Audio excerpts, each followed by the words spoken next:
बता दें, जज ने फैसला पढ़ना शुरू कर दिया। 19 अप्रैल को सुरक्षित रखा था कोर्ट में फैसला, और उसके बाद आज फैसले का बड़ा दिन है। तस्वीर साफ होगी। लंबा इंतजार, 17 साल का लंबा इंतजार दरअसल इस पर किया गया, और आज फैसला आना है। चंद मिनट अभी और हैं जब ये फैसला सबके सामने आ जाएगा कि आखिरकार कोर्ट इसे पूरे आरोपियों को किस तरह से देखती है। जांच, जो भी सुनवाई हुई, जिस तरह से जांच हुई, उसके बाद क्या अब फैसला आता है, सबकी निगाहें इसी पर है। ऋतिक, क्या अपडेट?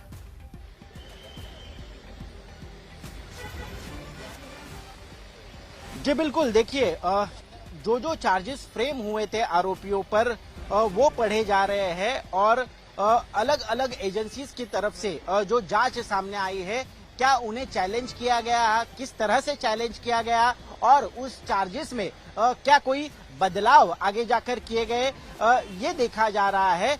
एफआईआर के बारे में भी जो है उल्लेख, जो फैसला सुनाया जा रहा है उसमें हो रहा है। एफआईआर भी कई बार चैलेंज की गई, ये जज कह रहे हैं। मटेरियल एस्पेक्ट इसमें मिसिंग है, ये जज का कहना है, और कई सारे रजिस्ट्रेशंस में भी डिले हुए हैं, ये लगातार जो है ये सामने आ रहा है। फैसला पढ़ा जा रहा है, जज लगातार इन बारीकियों के साथ फैसले को पढ़ते नजर आ रहे हैं। ऋत्विक, भीतर से जो अपडेट आ रहा है प्लीज दर्शकों को जल्द से जल्द बताते रहिए। कोर्ट में क्या क्या जज कह रहे हैं, टिप्पणियां क्या क्या है उनकी।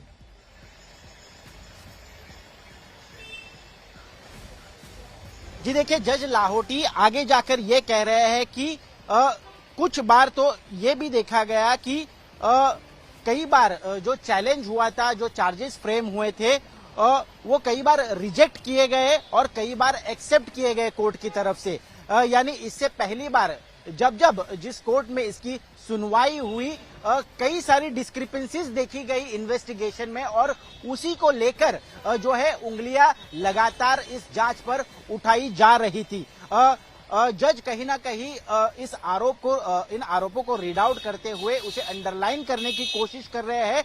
आगे जाकर वो कह रहे हैं कि एटीएस काला चौकी पुलिस स्टेशन जो है, उन्होंने जो है कई बार डिफेंस की जो गुहार लगाई गई थी वो रिजेक्ट की गई थी।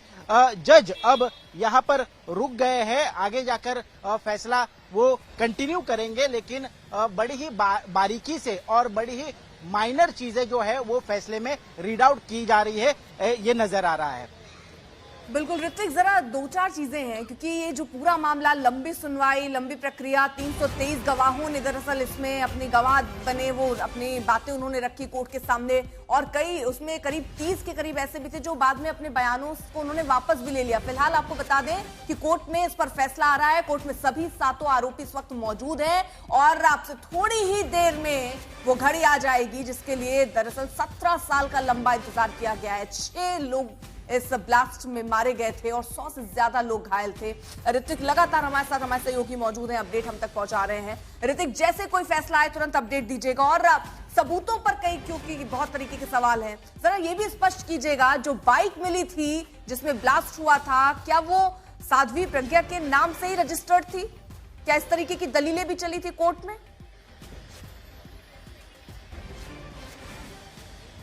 जी बिल्कुल, ये जो आरोप है, ये सबसे संगीन आरोप और सबसे बड़ा आरोप साध्वी प्रज्ञा सिंह ठाकुर पर लगाया गया था। सिर्फ जो बाइक बम ब्लास्ट में जो इस्तेमाल हुई थी वो प्रज्ञा सिंह ठाकुर के नाम पर रजिस्टर्ड थी, इतना ही आरोप नहीं, बल्कि इस पूरे बम ब्लास्ट को अंजाम देने में साध्वी प्रज्ञा सिंह ठाकुर का जो है वो महत्वपूर्ण रोल रहने का भी आरोप लगाया गया था। चाहे विस्फोटक जमा करना हो, चाहे अभिनव भारत जैसे संगठन से जुड़ाव हो, चाहे प्लानिंग और प्लॉटिंग हो, इस पूरे मामले में जो है साध्वी प्रज्ञा सिंह ठाकुर आरोपी, सबसे बड़ी आरोपी के तौर पर उभर कर आई थी, क्योंकि सबसे बड़े आरोप जो है वो उन्हीं पर लगाए गए थे। हालांकि इन सभी आरोपों को नकारते हुए आगे जिरह चली थी।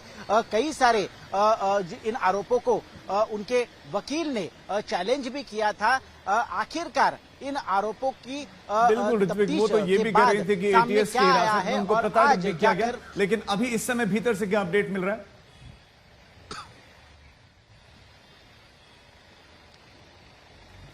जी बिल्कुल, आपको बता दें कि एडवोकेट जेपी मिश्रा जो साध्वी प्रज्ञा सिंह के लिए